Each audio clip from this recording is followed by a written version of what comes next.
No hej, witajcie na kanale EV Repair. W dzisiejszym odcinku testujemy Renault 5 Electric, czyli samochód, który wzbudza dużo emocji. Niektórzy twierdzą nawet, że jest nadzieją europejskiej elektromobilności. Także oglądajcie. Odebraliśmy ten samochód z Renault i powiem wam, że mam trochę problem, bo nie chciałbym mówić niczego złego na ten samochód, ale parę rzeczy mi się wyjątkowo nie podoba tutaj.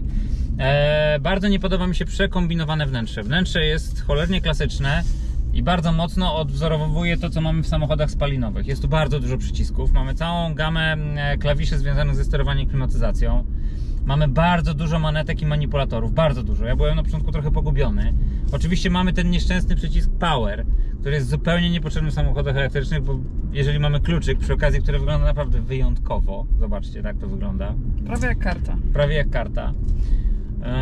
No to po co nam ten przycisk Power? Tego nie rozumiem, no ale okej, jest to jest. Materiały są raczej średniej lub niskiej jakości, o tak po prostu. Siedzenia mamy stricte welurowe. Tutaj mamy, tak jak Patrycja wspomniała, jakieś płótno albo stylizowane płótno. Reszta to są po prostu takie chamskie plastiki. Wiadomo, że z czasem to będzie strzelać, stukać.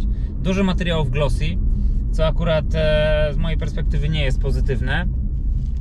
Natomiast jest jedna fajna rzecz, albo inaczej nie ma jednej rzeczy, co powoduje, że akurat w tym samochodzie mi się to podoba, bo nie ma środkowej konsoli. I dla mnie to jest ok. Ja nie lubię środkowej konsoli i mogę sobie tu siedzieć dużo bardziej nonszalancko niż w jakiejś przebrzydłej Alfie Romeo, na przykład w cudzysłowie, i jest w porządku. Więc tutaj jest pod tym względem ok. Zrobimy mu krótki test też terenowy. Zobaczymy, jak ten samochód daje radę sobie w takim, powiedzmy, niezbyt trudnym terenie. Ale zawieszenie takie jest tutaj twardsze. Twardsze, tak. No bo to jest auto, które ma być sportowe. No, jakieś tam przyspieszenie też ma, nie? To nie jest taki... Byle jak samochody są, oczywiście przyspieszenie też mu sprawdzimy, ale najpierw zacznijmy od testu terenowego. Zaczynamy taki mało zobowiązujący test terenowy, bo nie chcemy samochodu obrudzić strasznie. Tutaj sobie przyjadę przez takie jakieś... Ach, mam dźwięk z głośników, słyszysz? Tak, słyszę. A później może na pewno da się to wyłączyć. Samochodzik jest twardy, ale tłumi. No jest to małe auto, więc musimy wziąć to pod... Na pewno ten samochód nie pływa. Na pewno jest taki bardziej przyklejony do podłoża niż te samochody, które powiedzmy ostatnio testowaliśmy.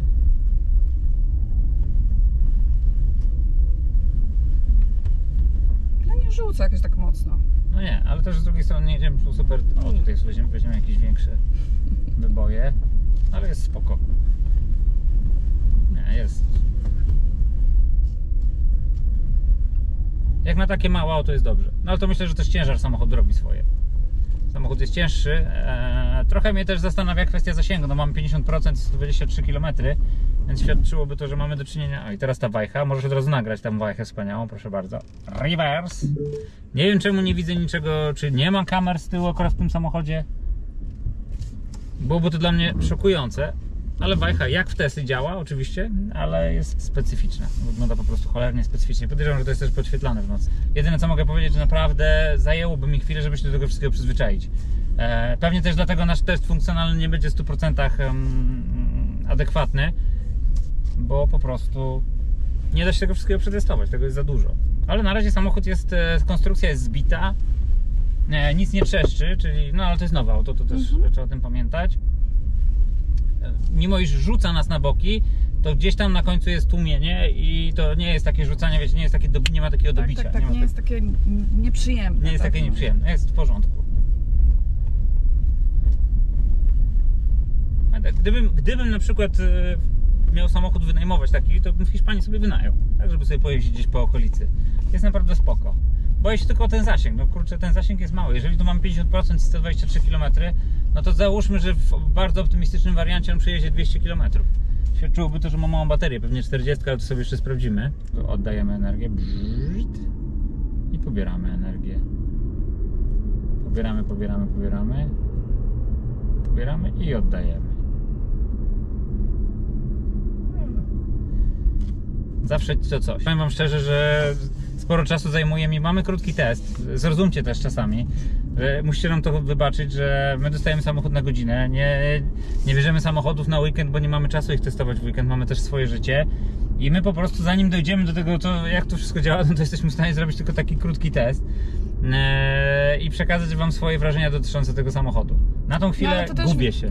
No właśnie, to też widać, czy samochody są intuicyjne, czy nie są intuicyjne. Co innego, jak ktoś jeździ na co dzień marką Renault, wsiada do takiego samochodu i odnajduje się od razu. Pewnie by się odnalazł, bo wydaje mi się, że to jest Renault. Natomiast czuć. dla osoby, która kupuje ten samochód, na przykład nie mając wcześniej do czynienia z taką marką, no to dobrze, Patrycja. tyle to zajmuje. Ale chciałam powiedzieć, że tak samo było z Teslą. Ja wsiadłam i nie wiedziałam co, gdzie i jak. No dobrze, to robimy test od 0 do setki. Nie wiem w jakim trybie, później zobaczymy, czy w ogóle jakieś inne tryby istnieją. Ognia. Śmieję się, bo ognia to tu nie ma. Nie ma ognia, nie rzuca na podłogę. Myślę, że średni wynik to jest. Dobra, spróbujmy jeszcze, bo był tryb B i tryb D. Zobaczymy, może w trybie D będzie lepiej. Daj jeszcze raz. Już moment.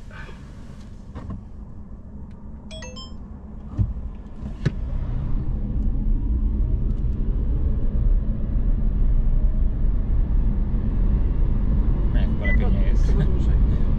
Dobrze, to teraz przetestujemy promień skrętu w naszym ulubionym miejscu. No Coś zobaczcie. jedzie za nami? Siup. Ekstra. Tutaj akurat jest super. Dobrze, teraz pani prezes za kierownicą. Ja sobie siedzę z boku.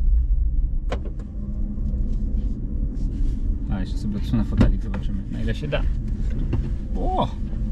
Miejsca to akurat jest sporo. Akurat z tyłu już nie ma teraz. Nie ma? No z tyłu może nie. No ale to nie jest samochód, to jest samochód dwuosobowy moim zdaniem. Albo dla malutkiej rodziny z jednym dzieckiem. Lub psieckiem. Fajnie się prowadzi, ale tak trochę klaustrofobicznie jak dla mnie. Nie, jest spoko. Ja tu nie widzę klaustrofobii. Ja mam porównanie, bo dosyć często jeżdżę Peugeotem Ayonem czy tym Aimiewem, tak? Mhm. I on jest dużo mniejszy przecież. On jest węższy, w środku jest mniej miejsca, a mimo wszystko wydaje się taki przestronniejszy.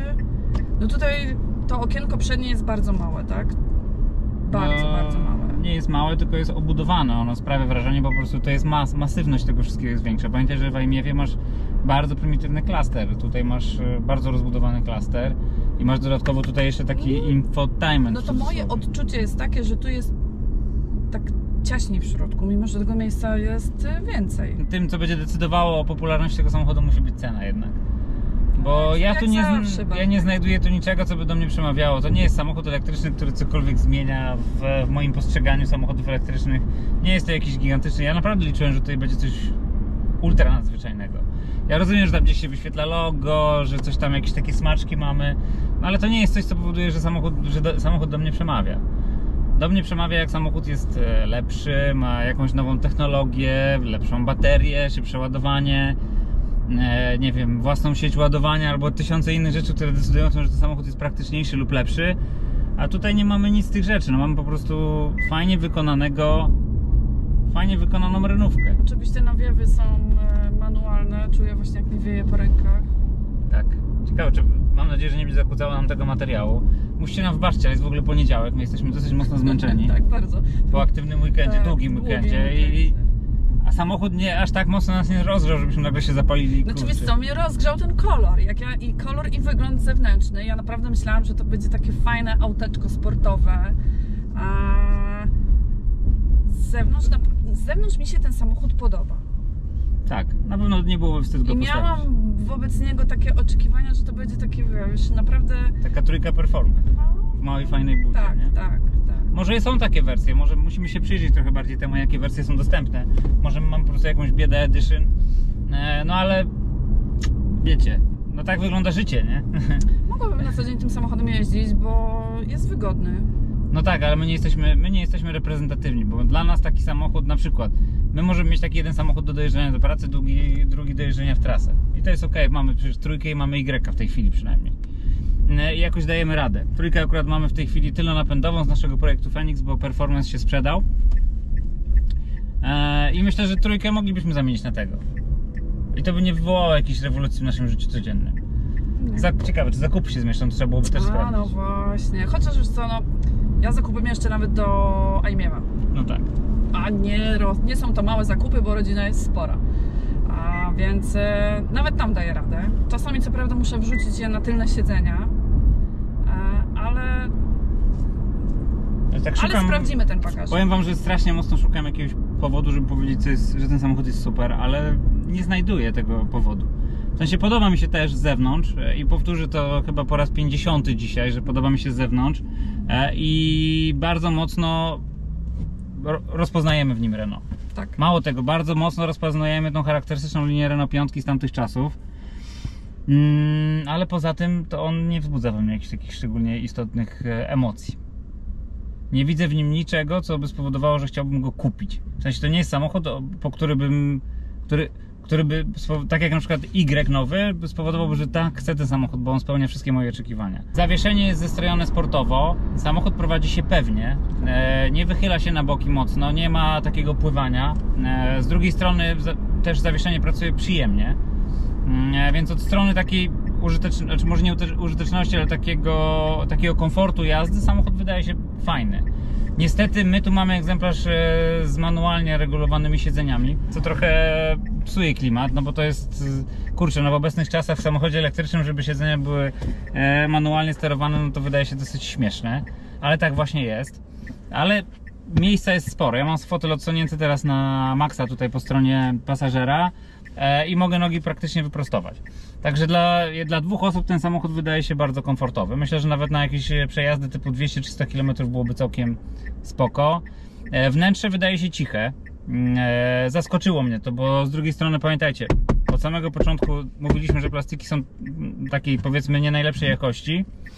Pomimo oczywiście ciekawych zestawień kolorystycznych, no to plastik jest po prostu bardzo prosty. Mało tego, mamy tu nawet prześwity blachy tutaj na ramkach drzwi, a mimo to samochód wydaje się cichy. Nawet jak jechaliśmy w terenie, to te odgłosy zewnętrzne były ograniczone, no i to bardzo mocno na plus dla tego pojazdu. Przyspieszenie jest słabe.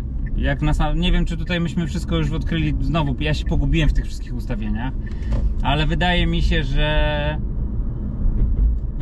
przyspieszenie jest słabe. Nie wiem, jak ty to oceniasz, Patrycja. Do setki tak, ale do takiej jazdy po mieście, no widziałeś, no no tak, ale samochód wygląda na sportowy, wiesz, no każdy by oczekiwał od niego, że on będzie się trochę lepiej zbierał. Być może jest to nasze zboczenie związane z tym, że jeździliśmy Tesla Model 3 Performance, która zbierała się tam w te 3 sekundy do setki, a tutaj, no ja nie wiem, może było z 6-7 sekund do setki, więc sporo spaliniaków znajdziesz, które lepiej się zbierają.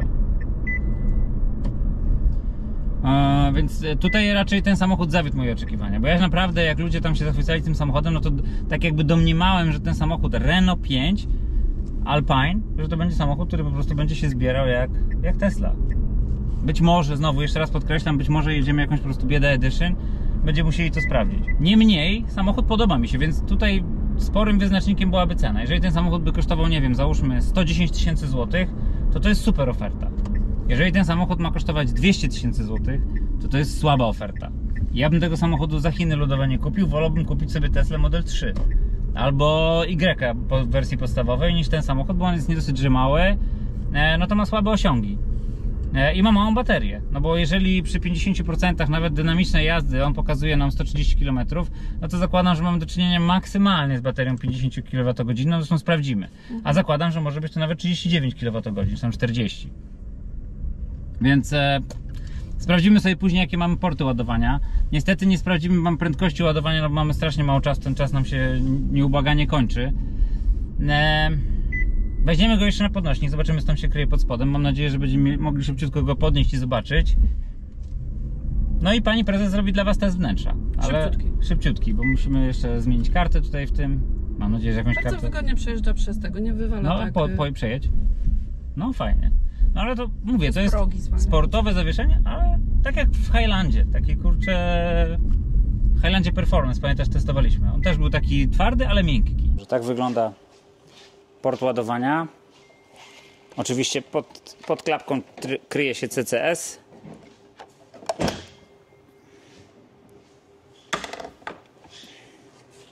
Klapka otwierana manualnie. Fajne duże koła ma. wygląda fajnie.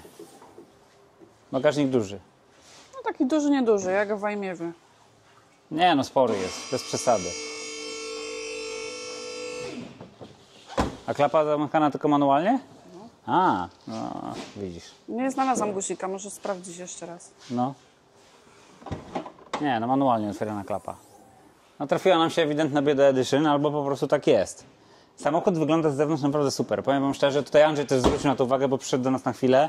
I Andrzej mówi, że bryła jest super. Potwierdzam, bryła mi się naprawdę do tego samochodu podoba. Ale technologicznie ten samochód nie powala. Co po niektórzy jeżdżą trójką, która ma ręcznie otwieraną klapę, wiesz? No tak, ale trójka z ręcznie otwieraną klapą to jest rocznik 2019. To jest samochód z tego roku.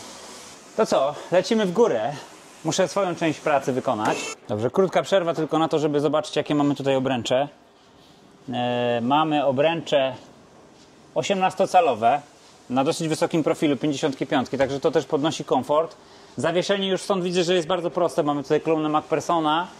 Jeszcze sprawdzę opony z tyłu. Takie same. Tak, czyli po obydwu stronach mamy tożsame opony. Lecimy w górę. Niestety felgi z tego co widzę są stalowe. Byłaby to absolutna nowość, jeżeli chodzi o samochód elektryczny. Mamy samochód na podnośniku i możemy sobie zajrzeć pod spód. No i parę słów pozytywnych. Ja tylko jeszcze coś muszę sprawdzić. Poczekajcie chwilę. Dobrze. W tym wypadku mamy samochód przednionapędowy. Na kolumnie MacPhersona wahacze profilowane, niezamknięte, czyli mamy tutaj po prostu wyprofilowaną blachę, solidną blachę stalową. Zwrotnice stalowe, z czym się już dawno nie spotkałem. Czyli to mamy takie, nie wiem, żeliwne, czy tam staliwne, czy stalowe odlewy. Hamulce poprawnie duże, ale nie przesadnie. Czyli nie jest to samochód, który gdzieś tam zrywa asfalt i raczej nie jest do tego też przeznaczony. Fajnie, jak na samochody europejskie, podkreślam to bardzo mocno, dosyć fajnie tutaj, że tak powiem, wyprofilowane te wszystkie osłony, więc mamy niewiele tych zawirowań i tych problemów związanych z aerodynamiką, więc prawdopodobnie aerodynamika jest w całkiem niezłym poziomie, aczkolwiek brakuje bardzo dużo do takich samochodów jak Tesla. Tutaj to wnętrze jest niewielkie, czyli tutaj jest niewielka przestrzeń, przez którą wychodzą te wszystkie elementy typu właśnie półosie, wahacze, drążki kierownicze, czy tam końcówki drążków. Widzimy niektóre elementy wysokiego napięcia. Tutaj to później Patrycja wam na przebitce pokaże, ale nie jest źle. O, powiem w ten sposób. Nie jest źle. Bardzo fajnie i bardzo jednoznacznie oznaczone miejsca podnośnikowe. Dodatkowo też to jest fajnie z perspektywy serwisowania. Tu zobaczcie, widzicie, macie takie bardzo jednoznaczne miejsca. I z perspektywy serwisowej z kolei te miejsca powodują, że możemy też wyjmować baterie bezproblemowo. Tak, czyli one są w odpowiednim odstawieniu od baterii. Baterię możemy spokojnie zdejmować, serwisować. To też dosyć duży plus. Bateria nie zajmuje dużo przestrzeni, więc nie jest pewnie za duża, natomiast jest bardzo solidna. Wszystkie mocowania baterii są zasłonięte plastikowymi obudowami, aczkolwiek gdzieniegdzie widzimy profile, na przykład progów, tak jak tutaj.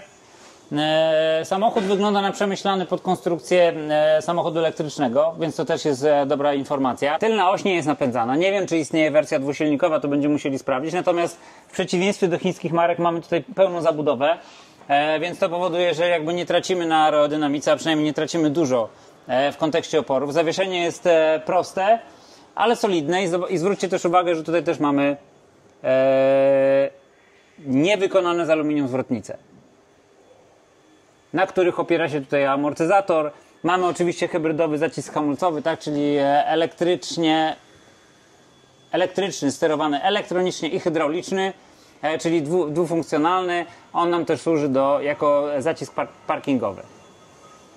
Tylne hamulce też tarczowe, ale bardzo proste, niewentylowane. Także też trzeba na to zwrócić uwagę, że z tyłu tarcze hamulcowe są niewentylowane. To są proste, bardzo, bardzo proste odlewy. Takich, no nie wiem, w jakim samochodzie takie widzieliśmy ostatnio. Tyle na temat tego, co widzimy pod spodem tego samochodu. Rewolucji tutaj żadnej nie ma. Jest trochę zaskoczeń, no bo mamy felgi stalowe. Ja sobie już pojadę w dół.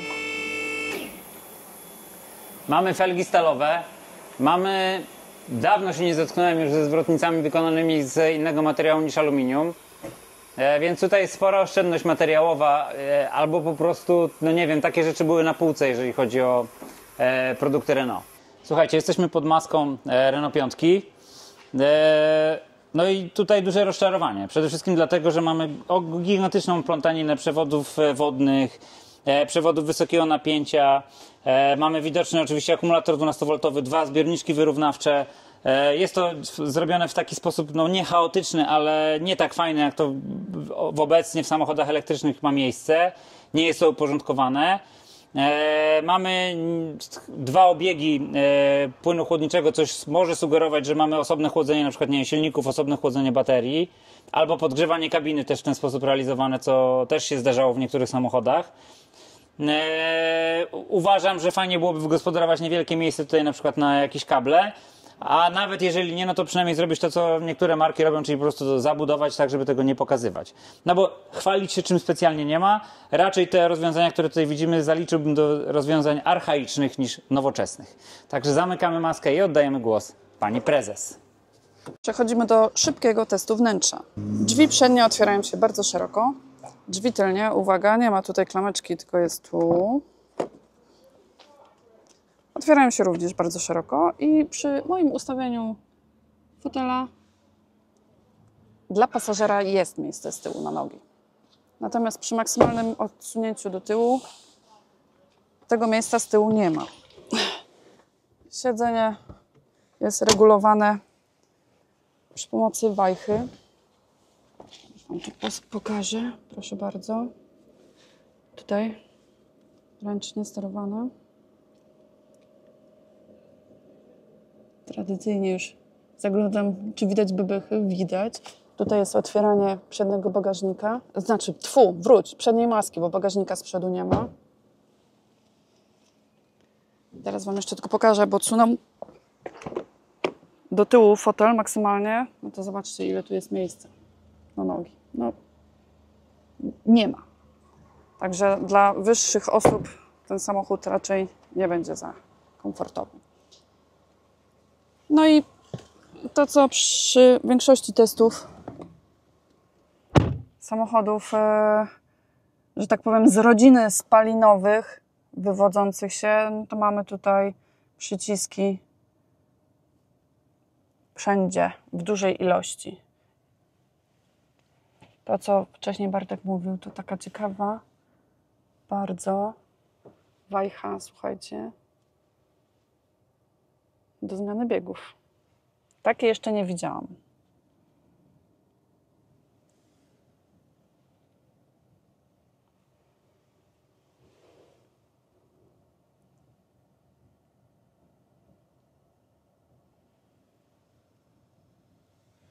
Tutaj mamy jedną manetkę sterowania światłami, druga manetka do sterowania wycieraczkami, tu wajcha od zmiany biegów, tutaj mamy ustawienia tempomatu. No dużo jest tego. Tutaj z kolei przyciski do sterowania klimatyzacją, nawiewy ręczne i 2 ekraniki. Główny, na którym jest pokazany poziom baterii, prędkość i tutaj ten boczny, gdzie mamy dużo różnych funkcji. Wszystkich Wam nie pokażę, bo jest tego za dużo, ale mamy mało czasu.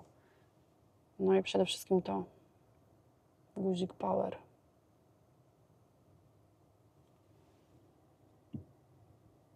Rzut okiem na tą podsufitkę, o której mówiliśmy.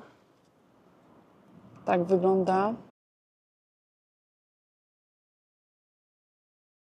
Muszę Wam to powiedzieć jeszcze raz, żeby to fajnie wybrzmiało, albo inaczej, żeby to mocno wybrzmiało, żebyście zrozumieli, jakie mamy ograniczenia. Ten test po prostu było strasznie trudno zrobić w godzinę. Także to jest rzut okiem, można powiedzieć, na ten samochód.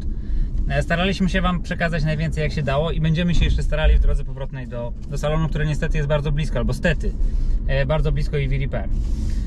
Samochód mi się bardzo podoba z zewnątrz. Naprawdę ma niesamowicie wysmakowaną, świetną bryłę, w miarę fajne, przyjazne wnętrze, ale niestety technikalia tego samochodu, jak dla mnie, no nie to, że go dyskwalifikują, ale to nie jest samochód przyszłości na pewno, w kontekście tego, co się znajduje. Jednak Francuzi zawiedli mnie troszeczkę, bo zazwyczaj Francuzi byli bardzo mocno pionierami, jeżeli chodzi o wstawianie takich walijek do samochodów.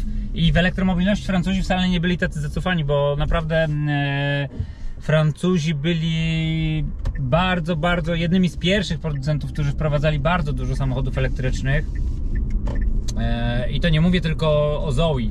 Tych samochodów dużo było wcześniej elektrycznych i to były samochody w miarę innowacyjne jak na swoje czasy. Przepraszam, musiałem poprawić lusterko. A tutaj mamy samochód, który jakby jest echem tylko i wyłącznie technologii, które są już dostępne na rynku. Nie ma tu niczego nowoczesnego. Mamy niesamowitą ferię, przesadzoną ferię i za dużą ilość przycisków, moim zdaniem. Jeszcze raz, to jest nasze zdanie. Ja wiem, że się możecie z tym nie zgadzać. Dla mnie obsługa wszystkiego przez fizyczne przyciski jest po prostu zbędnym marnotrawstwem i duplikowaniem funkcjonalności. Jeszcze raz, bardzo duży plus za brak tej konsoli środkowej. Uważam, że to jest przyszłość w ogóle samochodów i samochodów elektrycznych w szczególności, które nie potrzebują tej konsoli ani do przenoszenia napędu, ani do przenoszenia jakichś innych rzeczy. Ta konsola w samochodzie elektrycznym nie jest potrzebna i wydaje mi się, że to miejsce może właśnie występować w postaci takiego koryta, tak jak to było w pierwszych Teslach, co było też jednym z niewielu pozytywnych aspektów pierwszych Tesla Model S. Przez to sprawia więcej miejsca w środku. Sprawia wrażenie tak, że jest dużo więcej miejsca. To powoduje, że mamy wrażenie, że jest więcej miejsca i po prostu jest przyjemniej. Ta konsola, ja osobiście takiej konsoli nie lubię, bo tam jakieś graty wrzucamy, ciągle o nich zapominamy, robi się bałagan niepotrzebny, a tak to zawsze wszystko widzimy i po prostu nie omieszkamy tego posprzątać czy zabrać ze sobą. Poza tym tutaj zmieści się spokojnie plecak, torba, wiele innych rzeczy. Z tyłu, no tak, znowu nie mieliśmy okazji zrobić tego testu wsiadania i tak dalej, natomiast z tyłu miejsca za dużo nie ma. Nie, jak pokazywałam to, że jak się maksymalnie odsunie fotel do tyłu, no to tam już nie ma miejsca dla pasażera. Czyli to jest samochód dla singla, dla dwójki, dla malutkiej rodziny z jednym dzieckiem, czy ewentualnie z psieckiem. Nie jest to samochód rodzinny, to jest samochód miejski. Szczególnie też i zasięg to determinuje, no bo mamy 45%, 116 km. Też nie jest to jakiś killer, jeżeli chodzi o niskie zużycie. Samochód też przednionapędowy, co ciekawe, więc muszę też się sprawdzić, bo to jest wersja E-Tech. Ciekawe, czy występuje taka wersja spalinowa. To też jest ciekawa informacja, bo w sumie nawet nie wiem, nie widziałem tam w ogóle przed salonem Renault 5 w wersji spalinowej, być może w ogóle taka, moim zdaniem, tylko elektryczna jest, ale to musimy sprawdzić. Musimy w ogóle sprawdzić parametry techniczne tego pojazdu bardzo mocno, ale to już sobie weźmiemy od pana. Duży minus też za jakość wnętrza. Abstrahując, że wnętrze jest fajne, no to jakość jest słaba. I to mi przypomina na przykład Fiata 500, który też wygląda bardzo fajnie z zewnątrz, jest taki fajniusi dla oka, ale jak się wsiada do środka, to ewidentnie słaba jakość materiałów po prostu psuje klimat. Tutaj te wnętrze jest takie przytłaczające. Wiesz, ja w ogóle jak siadam tutaj, to mówiłam już o tym, że tak mnie to wszystko przytłacza, ale może na te rynki, tak sobie teraz pomyślałam, gdzie jest dużo dni słonecznych, może to jest lepsze, bo on się mniej nagrzewa w środku. I taki tutaj moim zdaniem plus dla niego. Nie, to nie jest do końca ten powód. Nie, wydaje mi się, że to akurat ta kolorystyka jest właśnie pod Europę Wschodnią. Nie, ale wiesz, nie tylko kolorystyka, to, że ma małe okna, tak, że to jest taki zabudowany, może to na tamte rynki będzie może się... raczej, wiesz co, nie wiem, nie chcę się kłócić, bo tutaj nie jestem ekspertem. Odnoszę wrażenie, że po prostu też i bryła wymusza pewne, jakby to powiedzieć, pewne sprawy konstrukcyjne, tak? Czyli wielkość szyb, no po prostu bryła jest bardzo mocno zbliżona do tego, jak wyglądał oryginał. Na pewno też pokażę wam na przebitkach, jak wyglądała oryginalna Renault 5 i ten samochód naprawdę niesamowicie przypomina oryginał. W sensie pierwowzór, może nie oryginał, bo to też jest oryginał. Samochód jest bardzo Renault. Mimo iż nie jest to rewolucyjny francuski samochód, który ma 1500 fajnych funkcji, to jest to Renault. Tradycyjnie przejdźmy już do parametrów testowanego egzemplarza. No i tutaj zaczniemy oczywiście, jak zawsze, od rozmiarów. Szerokość całkowita samochodu z rozłożonymi lusterkami to 2,20 m. Wysokość pojazdu z otwartą klapą tylną, bo niestety tak jest podany ten parametr, to 2,41 m, a wysokość całkowita z zamkniętą klapą to prawie 1,5 metra. Długość całkowita pojazdu to zaledwie niecałe 4 metry, a dokładnie 3,92 m. Także samochód jest bardzo kompaktowy i tak jak powiedziałem zresztą na teście, bardzo przypomina swojego protoplastę. Według producenta ten akurat testowany egzemplarz, czyli taki najsłabszy, przyspiesza od 0 do 100 km w 9 sekund. Jak było w rzeczywistości, to widzieliście na naszym teście. Prędkość maksymalna jest ograniczona do 150 km na godzinę. Silnik generuje zaledwie 120 koni mechanicznych, czyli około 90 kW, natomiast maksymalny moment obrotowy w newtonometrach to 225. Przypominam, że dostępne od razu. Samochód, jak wiecie i tak jak zresztą widzieliście na naszym teście, jest napędzany tylko na jedną oś. Pojemność baterii trakcyjnej, czy innymi słowy akumulatora, to 40 kWh. Na pokładzie mamy ładowarkę pokładową 11 kW, czyli taki już rynkowy standard, natomiast ładowanie DC niestety jest ograniczone tylko do 80 kW, czyli bardzo, bardzo słabo. Pozostaje jeszcze kwestia deklarowanego zasięgu. Producent deklaruje 300 km WLTP. Przy tej baterii, przy takich gabarytach samochodu, przy takiej mocy uważam, że jest to absolutnie prawdopodobne, gdybyśmy w miarę oszczędnie jeździli. No cóż, pozostaje mi podziękować Wam za lajkowanie, subskrybowanie, oglądanie i jeszcze raz serdecznie zaprosić do dalszego wspierania naszego kanału, bo bez Was nie byłoby nas i nie moglibyśmy testować takich fajnych samochodzików. Trzymajcie się, cześć!